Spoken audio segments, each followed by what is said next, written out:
بسم اللہ الرحمن الرحیم۔ ناظرین محترم السلام علیکم ورحمۃ اللہ وبرکاتہ۔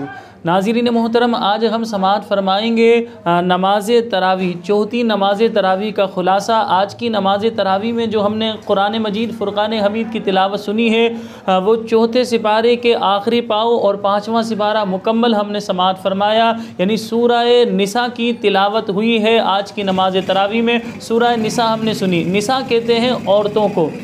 اب اس میں اللہ تبارک و تعالی نے جو احکام بیان فرمائے وہ ہم آپ کے سامنے بیان کرنے لگے ہیں، توجہ سے سماعت فرمائیے گا۔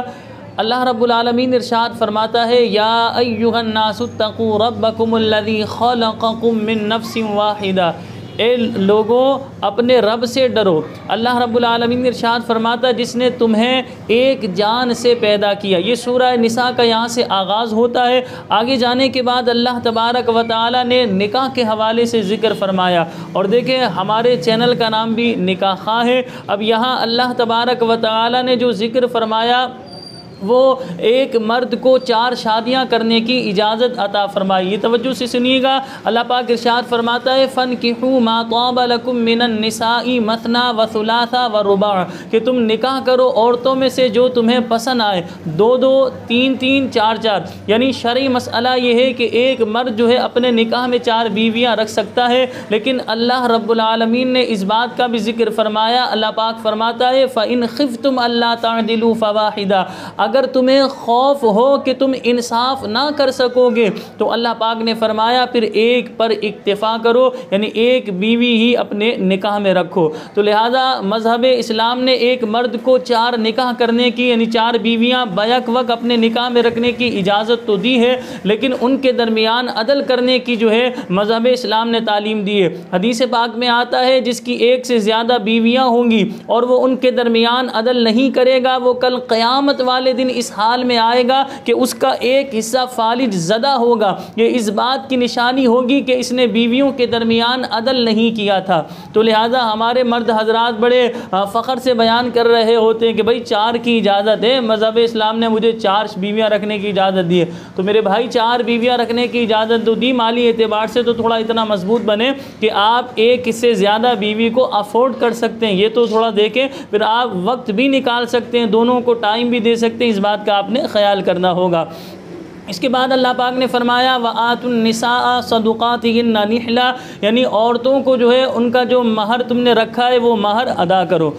پھر اس کے بعد اللہ رب العالمین نے جو ہے مہر کے حوالے سے ذکر فرمانے کے بعد یتیموں کے بارے میں فرمایا کہ یتیموں کا مال ناحق نہ کھاؤ۔ حدیث پاک میں آتا ہے جو یتیم کا مال ناحق کھاتا ہے وہ اپنے پیٹ میں جہنم کی آگ انڈیلتا ہے۔ تو لہذا بعض لوگ جو ہے مال کی محبت میں مال تو استعمال کر رہے ہوتے ہیں، یتیم کا مال کھا رہے ہوتے ہیں، وہ اس طرف توجہ نہیں کرتے کہ اللہ کے نبی صلی اللہ علیہ وسلم نے فرمایا یتیموں کا مال جو بندہ ناحق کھاتا ہے وہ اپنے پیٹ میں جہنم کی آگ انڈیلتا ہے۔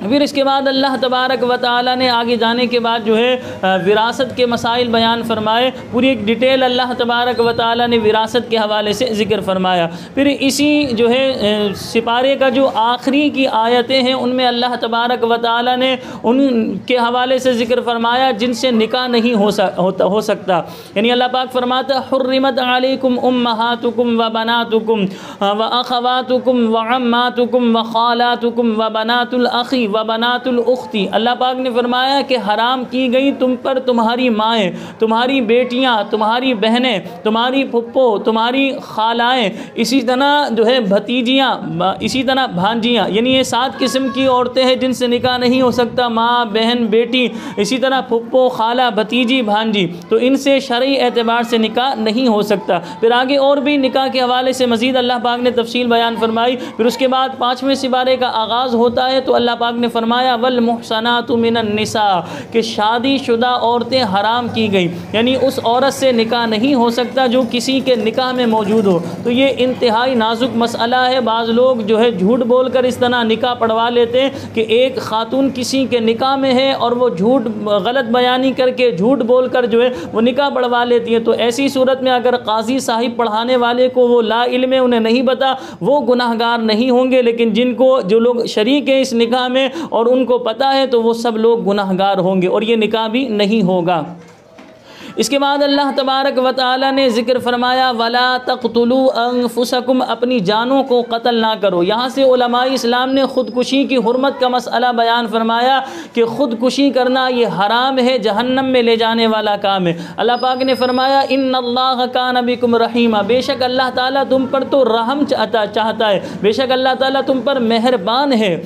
پھر آگے اللہ رب العالمین نے ذکر فرمایا ان تجتنبوا کبائر ما تنہون عنہ نکفر عنکم سیئاتکم وندخلکم مدخلا کریما، اگر تم کبیرہ گناہوں سے اپنے آپ کو بچاؤ گے تو اللہ تبارک و تعالی تمہارے صغیرہ گناہوں کو معاف فرمائے گا اور اللہ کریم تمہیں عزت والے جو ہے جنت میں داخل فرمائے گا۔ پھر اللہ رب العالمین نے ذکر فرمایا ولا تتمنوا ما فضل اللہ به بعضکم علی بعض، کہ جو ہے تم اس کی خواہش نہ کرو جو یعنی کہ اللہ تبارک و تعالی نے جو بعض کو بعض پر فضیلت دی، تم اس کی خواہش نہ کرو۔ یعنی یہاں حسد کی ممانعت بیان کی جا رہی ہے کہ اگر اللہ رب العالمین نے کسی کو اپنے فضل سے جو ہے نوازا ہوا ہے، یعنی کسی کے پاس دولت زیادہ ہے، شہرت زیادہ ہے، کوئی خوبصورت زیادہ ہے، کوئی ذہین ہے، تو لہذا ہمیں اس سے حسد ہرگز نہیں کرنی چاہیے، اللہ رب العالمین نے یہ منع فرمایا۔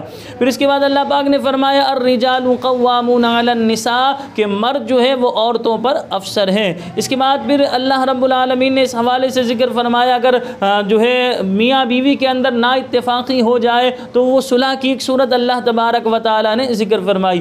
پھر آگے جانے کے بعد اللہ پاک نے فرمایا وَاعْبُدُوا اللَّهَ، کہ اللہ کی بندگی کرو، وَلَا تُشْرِكُوا بِهِ شَيْئًا، اللہ کے ساتھ کسی کو شریک نہ ٹھہراؤ، وَبِالْوَالِدَيْنِ إِحْسَانًا، اور اپنے والدین کے ساتھ بھلائی کرو، وَبِذِي الْقُرْبَى وَالْيَتَامَى وَالْمَسَاكِينِ وَالْجَارِ ذِي الْقُرْبَى، اللہ پاک نے فرمایا یتیموں کے ساتھ، مسکینوں کے ساتھ، قریبی رشتہ داروں کے ساتھ، اسی طرح دور کے رشتہ داروں کے ساتھ جو ہے وَالْجَارِ الْجُنُبِ وَالصَّاحِبِ بِالْجَنبِ وَابْنِ السَّبِيلِ، دور کے رشتہ داروں کے ساتھ بھلائی کرو، مسافر کے ساتھ بھلائی کرو، وما ملکت ایمانکم، اور جو تمہارے ملک میں باندیاں ان کے ساتھ بھی بھلائی کرو، ان اللہ لا يحب من کان مختالا فخورا، بے شک اللہ تبارک و تعالی کو اترانے والا، فخر کرنے والا، تکبر کرنے والا پسند نہیں۔ اسی طرح اللہ تبارک و تعالی نے ریاکاری کی ممانعت ذکر فرمائی والذین ينفقون اموالهم رئاء الناس، وہ لوگ جو خرچ کرتے ہیں اپنے مال کو لوگوں کو دکھانے کے لیے۔ اسی طرح جو ہے اللہ تبارک و تعالی نے آگے ذکر فرمایا ولا يؤمنون باللہ ولا بالیوم الاخر، اور وہ ایمان نہیں رکھتے اللہ پر، اسی طرح قیامت پر، تو لہذا ریاکاری کی اللہ تبارک و تعالی نے ممانعت ذکر فرمائی۔ پھر آگے اللہ تبارک و تعالی نے نشے کے حوالے سے ذکر فرمایا کہ بندہ شراب کی حالت میں ہو تو نماز کے قریب نہ جائے، یا ایھا الذین آمنوا لا تقربوا الصلاۃ وانتم سکارا، اے ایمان والو نماز کے قریب نہ جاؤ اس حال میں کہ تم جو ہے اس حال میں کہ تم شراب پیے ہوئے ہو، یعنی تمہیں اپنا ہوش نہیں ہے، تم کیا کہہ رہے ہو تمہیں یہ معلوم نہیں، حتی تعلموا، یہاں تک کہ تم جان لو، ما تقولون، جو تم کہتے ہو۔ اسی طرح ولا جنوباً، جو جنبی ہو یعنی ناپاک شخص، اسے بھی منع کیا گیا۔ آگے اللہ تبارک و تعالی نے تھوڑا آگے جانے کے بعد یہاں جو ہے حضرت فاروق اعظم رضی اللہ تعالی عنہ کا ایک واقعہ ذکر فرمایا کہ ایک یہودی تھا جس سے آپ کا مکالمہ ہوا تھا، وہ ذکر فرمایا۔ پھر آگے اللہ تبارک و تعالی نے ارشاد فرمایا وَمَن يُطِعِ اللَّهَ وَالرَّسُولَ، اور جو اطاعت کرے اللہ اور اس کے رسول کی، فَأُولَٰئِكَ مَعَ الَّذِينَ أَنْعَمَ اللَّهُ عَلَيْهِم مِّنَ النَّبِيِّينَ وَالصِّدِّيقِينَ وَالشُّهَدَاءِ وَالصَّالِحِينَ، تو اللہ پاک نے فرمایا اللہ پاک جو ہے اللہ اور اس کے رسول کی اطاعت کرنے والوں کو ان کا ساتھ عطا فرمائے گا جن پر اللہ نے انعام فرمایا، یعنی نبیوں کا، صدیقین کا، شہداء کا، صالحین کا، وَحَسُنَ اولئک رفیقا، اور کیا ہی اچھے ساتھی ہیں۔ پھر آگے اللہ تبارک و تعالی نے جنگ کے حوالے سے، قتال کے حوالے سے ذکر فرمایا۔ پھر دنیا کے حوالے سے تھوڑا سا ذکر آیا قل متاع الدنیا قلیل، کہ تم فرما دو دنیا کی زندگی قلیل ہے، والآخرۃ خیر لمن اتقى، اور آخرت بہتر ہے اس کے لیے جو تقوی اختیار کرے، ولا تظلمون فتیلا، اور تم پر ذرہ برابر بھی ظلم نہیں کیا جائے گا۔ پھر اللہ رب العالمین نے موت کے حوالے سے ذکر کیا اینما تکونوا یدرککم الموت ولو کنتم فی بروج مشیدہ، اللہ پاک فرماتا ہے موت تمہیں پا لے گی جہاں کہیں بھی تم ہو، یہاں تک کہ مضبوط قلعوں میں تم ہو تو موت تمہیں پا لے گی۔ تو لہذا انسان کسی بھی جگہ پر موجود ہو، جب موت اسے آنی ہوگی تو موت اسے آ کر رہے گی۔ پھر اس کے بعد اللہ رب العالمین نے تھوڑا سا شفاعت کا ذکر فرمایا. شفاعت کا ذکر فرما لینے کے بعد جو ہے اللہ تبارک و تعالیٰ نے قتل کے حوالے سے احکام ذکر فرمائے. اس کے بعد تھوڑا سا آگے جانے کے بعد اللہ تبارک و تعالیٰ نے ذکر فرمایا کہ اللہ کی بارگاہ میں استغفار کرو. پھر اللہ رب العالمین نے جو ہے شرک کی ممانعت ذکر فرمائی. ان اللہ لا یغفر ان یشرک بہ، کہ بے شک اللہ تعالیٰ نہیں بخشے گا اسے کہ اللہ کے ساتھ شرک کیا جائے. وَيَغْفِرُ مَا دُونَ ذَلِكَ لِمَن يَشَاءُ، اور اس کے علاوہ جو ہوگا جسے اللہ چاہے گا بخش دے گا. وَمَن يُشْرِكْ بِاللَّهِ، اور جو اللہ کے ساتھ شرک کرتا ہے فَقَدْ ضَلَّ ضَلَالًا بَعِيدًا، تو بے شک وہ دور کی گمراہی میں مبتلا ہے. پھر تھوڑا سا آگے جانے کے بعد اللہ تعالیٰ نے ذکر فرمایا والذین آمنوا وعملوا الصالحات سندخلهم جنات تجری من تحتها الانہار خالدین فیہا ابدا، اور وہ لوگ جو ایمان لائے اور نیک کام کیے ان قریب ہم انہیں باغات میں داخل کریں گے جن کے نیچے نہریں رواں ہے. خالدین فیہا ابدا، وہ ہمیشہ اس میں رہیں گے. وعد اللہ حقا، یہ اللہ کا وعدہ ہے. ومن اصدق من اللہ قیلا، اور اللہ سے زیادہ کس کی بات سچی ہے. پھر آگے جانے کے بعد اللہ تبارک و تعالی نے ذکر فرمایا وَلِلَّهِ مَا فِي السَّمَاوَاتِ وَمَا فِي الْأَرْضِ، اور اللہ ہی کے لیے جو کچھ آسمان میں ہے اور جو کچھ زمین میں ہے. پھر یہ جو اس کا آخری رکوع آتا ہے اس میں اللہ تبارک و تعالی نے منافقین کے حوالے سے ذکر فرمایا کہ منافقین جو ہے وہ اپنے گمان میں اللہ تبارک و تعالی کو جو ہے دھوکہ دے رہے ہیں، یعنی اللہ تبارک و تعالی کو دھوکہ دینا چاہتے ہیں. پھر منافقین کے بارے میں اللہ نے ذکر فرمایا کہ نماز نہیں پڑھتے لیکن سستی کے ساتھ پڑھتے ہیں، لوگوں کو دکھانے کے لیے پڑھتے ہیں اور اللہ کا ذکر نہیں کرتے. پھر آگے اللہ تعالیٰ نے فرمایا اے ایمان والوں کافروں سے جو ہے دوستی نہ کرو مسلمانوں کے کو چھوڑ کر. پھر آگے اللہ تعالیٰ نے منافقین کے بارے میں ذکر کیا ان المنافقین فی الدرک الاسفل من النار، بے شک منافقین جو ہے یہ جہنم کے سب سے نچلے طبقے میں ہوں گے.